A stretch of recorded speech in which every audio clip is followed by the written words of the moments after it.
Hello, നിങ്ങൾക്കെല്ലാവർക്കും Shiny Xavier YouTube പേജിലേക്ക് ഒത്തിരി സ്നേഹത്തോടെ സ്വാഗതം. ഇന്ന് കുക്കിങ്ങിൻ്റെ റെസിപ്പിയല്ല, ഒരു കേക്ക് ഫ്രോസ്റ്റിങ്ങിൻ്റെ വീഡിയോ ആണ്. ഒരു ലാവൻഡർ ഷെയ്ഡിലുള്ള ഒരു വെഡിങ് കേക്ക്. താഴത്തെ ടിയർ ഡമ്മിയാണ്, കഴിഞ്ഞ പ്രാവശ്യത്തേതുപോലെ തന്നെ. മുകളിലത്തേത് ചോക്ലേറ്റ് ട്രഫിളാണ് കേട്ടോ. സാധാരണ ബ്ലാക്ക് ഫോറസ്റ്റ് വെഡിങ് കേക്കൊക്കെ ഉണ്ടാക്കുന്നതിലും ഭയങ്കര ടേസ്റ്റാണ് ഈ ചോക്ലേറ്റ് ട്രഫിൾ. അതിൽ നമ്മൾ വിപ്പിംഗ് ക്രീം യൂസ് ചെയ്യത്തില്ല. ഇപ്പോൾ നമുക്ക് അതിനുള്ള ഒരു 6 ലെയർ കേക്ക് റെഡി ആയിട്ടുണ്ട്. മൂന്നായിട്ട് വെച്ചിട്ടാണ് ഞാനത് ബേക്ക് ചെയ്തത്, നല്ല ടെക്സ്ചർ ആവാനുമൊക്കെ.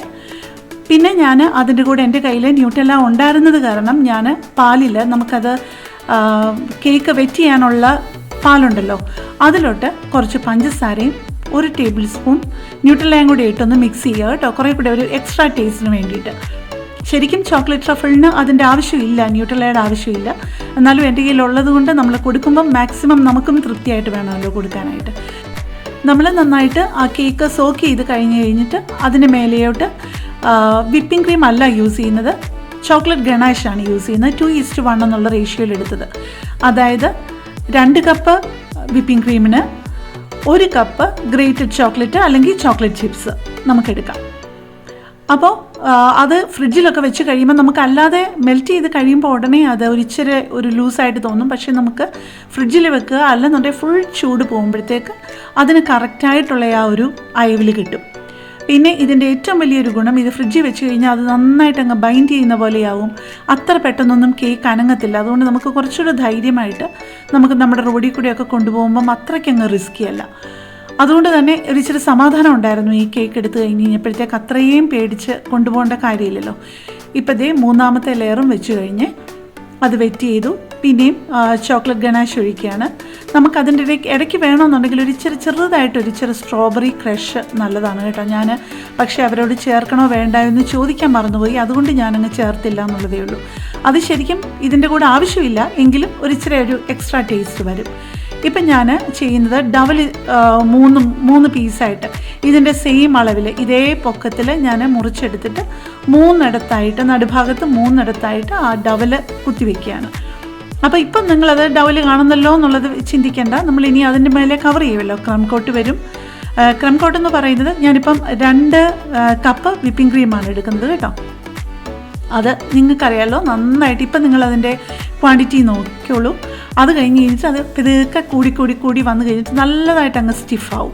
ഇപ്പം ആ ഒരു ബ്ലേഡിൽ ഇങ്ങനെ ഷാർപ്പായിട്ട് നിൽക്കുന്ന കണ്ടില്ലേ, ആ ഒരു പരുവാണ് നമുക്ക് വേണ്ടത്. അപ്പോൾ അതിൽ നിന്ന് ഒരു 3-4 സ്പാറ്റിലേക്ക് കുറച്ചെടുത്ത് മാറ്റുക. അത് നമുക്ക് ഇതൊരു നല്ലൊരു ഡിസൈനാണ്. താഴെ നല്ല ഡാർക്ക് കളറിലും മേലോട്ട് വരുംതോറും അത് ലൈറ്റായിട്ട് വരും. ഇപ്പം ഞാൻ ചേർത്തത് പേർപ്പിൾ കളറാണ്. അതിൻ്റെ 1 ഡ്രോപ്പേ ചേർത്തുള്ളൂ. ഒരിക്കലും അത് ജെൽ കളറാണ്, ഷെഫ് മാസ്റ്ററിൻ്റെ ജെൽ കളറാണ് ഞാൻ യൂസ് ചെയ്തത്. അപ്പോൾ 1 ഡ്രോപ്പ് ചേർത്തു, 2 ചേർത്തു, 3 ചേർത്തു. അങ്ങനെ ക്ഷമയോടെ നമ്മൾ ആ ഒരു കളറ് ചേർക്കുന്നത്, ആ ഒരു കറക്റ്റ് കിട്ടുന്നത് വരെ ചേർക്കുക. മൊത്തം ഞാൻ 7 ഡ്രോപ്പ് എടുത്തു, ജെൽ കളറിൻ്റെ 7 ഡ്രോപ്പ് എടുത്തിട്ടുണ്ട്. ഇതാണ് അവർ അയച്ചു തന്ന ഡിസൈനും കളർ കോമ്പിനേഷനും. അപ്പം ഞാൻ അതാക്കാനാണ് ശ്രമിക്കുന്നത്. ഇപ്പം നമ്മുടെ പൈപ്പിംഗ് ബാഗ് നല്ല പൊക്കമുള്ള ഒരു ഗ്ലാസ്സിലേക്ക് ഇടുക. എന്നിട്ട് അത് ഇറക്കി വെച്ചിട്ട് അതിൻ്റെ പൈപ്പിംഗ് ബാഗിൻ്റെ അറ്റം നമ്മൾ അപ്ലൈ മുറിക്കേണ്ട. എന്നിട്ട് അത് കുറച്ചൊന്ന് പകുതി ഫില്ല് ചെയ്ത് കഴിയുമ്പോഴത്തേക്ക് ആ പ്ലാസ്റ്റിക്കിൻ്റെ ആ ഒരു പൈപ്പിംഗ് കവറിൻ്റെ കുറച്ചൊന്ന് മുകളിലോട്ട് പൊക്കി വെച്ചിട്ട് ബാക്കി കുറേ കൂടെ നമ്മൾ ഫില്ല് ചെയ്തിട്ട് നമുക്ക് പിടിക്കാൻ എത്രയാണോ സൗകര്യം, കയ്യിൽ പിടിക്കാൻ എത്രയാണോ സൗകര്യം അത്രയും മാത്രം ഫില്ല് ചെയ്യുക. എന്നിട്ട് മുകളിൽ നന്നായിട്ട് ചുരുട്ടിയിട്ട് അതൊന്ന് മടക്കി കയ്യിലോട്ട് തന്നെ വെച്ച് കഴിഞ്ഞാൽ അത് ഇപ്പുറത്തെ സൈഡിൽ കൂടെ അത് തുളുമ്പിപ്പോവില്ല. ഇപ്പം നമ്മുടെ ഏറ്റവും ഡാർക്ക് കളറായിട്ടുള്ളത് നമ്മൾ ചെയ്ത് കഴിഞ്ഞു. അപ്പോൾ ആ പൈപ്പിംഗ് ബാഗിൽ ബാക്കി ഉണ്ടായിരുന്നത് ആ മിക്സ് ചെയ്ത ബൗളിലോട്ട് തന്നെ ഞാൻ ഇട്ടു. പിന്നെ നമ്മൾ കുറച്ച് വൈറ്റ് വിപ്പിംഗ് ക്രീമും കൂടെ നമ്മൾ അതിൻ്റെ കൂടെ ആഡ് ചെയ്യുമ്പോൾ കുറേ കൂടെ ലൈറ്റായിട്ട് വരുമല്ലോ. അപ്പം അത് പോരാന്ന് തോന്നിയത് കൊണ്ട് പിന്നെയും ഒരു സ്പാറ്റില കൂടെ ഞാൻ ഇട്ടിട്ടുണ്ട്.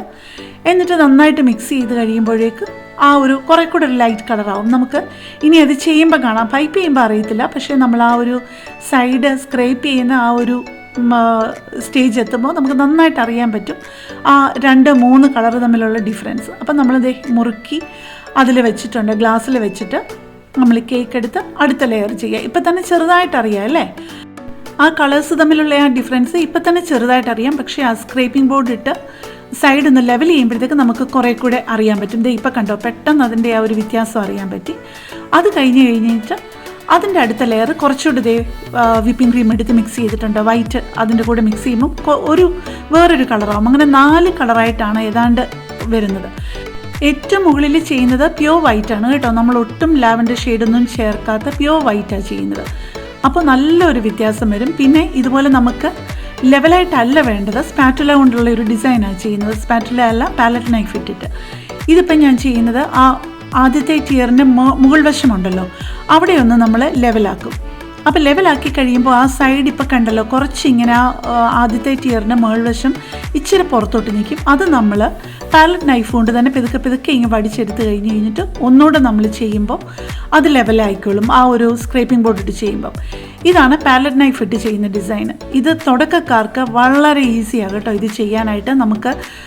നമുക്ക് സൈഡൊക്കെ ചെയ്ത് കഴിഞ്ഞിട്ട് ലെവലാവുന്നില്ലെന്നുണ്ടെങ്കിൽ ഏറ്റവും നമുക്ക് ചെയ്യാനുള്ള ഒരു ഡിസൈനാണ് ഇത്. ഇതും നമ്മുടെ സിലിക്കോൺ ബ്രഷ് ഉണ്ടല്ലോ, സിലിക്കോൺ ബ്രഷ് ഇട്ടും ചെയ്യാൻ പറ്റുന്നത്. സിലിക്കോൺ ബ്രഷ് ഇട്ടിട്ടും ഇതുപോലെ തന്നെ ചെയ്ത് കഴിഞ്ഞ് കഴിഞ്ഞാൽ നമുക്ക് വളരെ നല്ലൊരു ഫിനിഷ് കിട്ടും. തുടക്കക്കാർക്കാണെങ്കിൽ പോലും പേടിക്കാതെ കേക്കിൻ്റെ ഓർഡർ എടുക്കാം. ഇനി അതിലോട്ട് വെക്കുന്നത് അവർ പറഞ്ഞതനുസരിച്ച് എഡിബിൾ ഗോൾഡ് ലീഫാണ്. അപ്പം നമ്മുടെ ചോക്ലേറ്റ് ട്രഫിൾ കേക്ക് എല്ലാം ചെയ്ത് കഴിഞ്ഞു. ഏറ്റവും മുകളിലായിട്ട് വെഡിങ് ടോപ്പറും വെച്ചു. നിങ്ങൾക്ക് എല്ലാവർക്കും ഇഷ്ടപ്പെട്ട് കാണുമെന്ന് വിചാരിക്കുന്നു കേട്ടോ. അപ്പോൾ നിങ്ങൾക്ക് ഈ ചാനൽ കൊണ്ട് പ്രയോജനമുണ്ടെന്ന് തോന്നുന്നുണ്ടെങ്കിൽ സബ്സ്ക്രൈബ് ചെയ്ത് സപ്പോർട്ട് ചെയ്യാം. അടുത്ത വീഡിയോയിൽ കാണാം. താങ്ക്